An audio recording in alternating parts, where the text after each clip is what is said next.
ఎవరి గురించి చెప్పే అవసరం లేదు, ఎవరి గురించి చెప్పే అవసరం లేదు.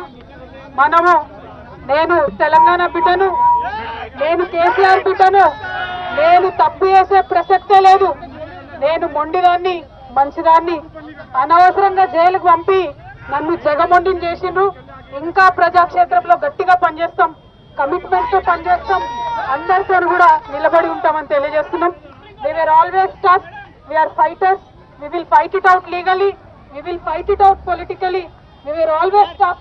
By sending us to jail illegally, they only made BRS and KCR's team unbreakable. Thank you. Jai Telangana, Jai Hind.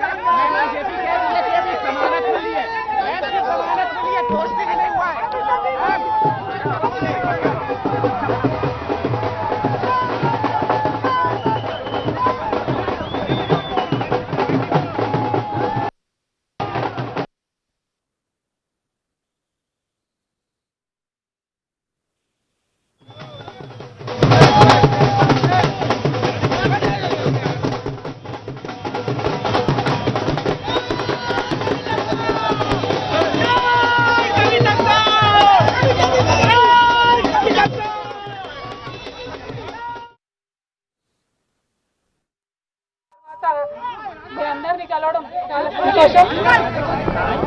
ఇవాళ ఇక్కడికి వచ్చినటువంటి టీఆర్ఎస్ పార్టీ కార్యకర్తలకు అందరికీ, మీడియా మిత్రులకు హృదయపూర్వకంగా నమస్కారాలు.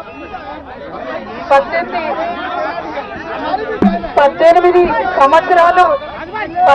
సంవత్సరాలు నేను రాజకీయాల్లో ఉన్నాను. ఎన్నో ఎత్తుపల్లాలు చూశాను. కానీ పర్సనల్ గా నాకైనా, నా కుటుంబానికైనా, ఒక తల్లిగా పిల్లల్ని వదిలి 5.5 నెలలు ఉండడం అన్నది చాలా ఇబ్బందికరమైన విషయం. ఇటువంటి ఇబ్బందులకు నన్ను, నా కుటుంబాన్ని పాలు చేసిన వారికి తప్ప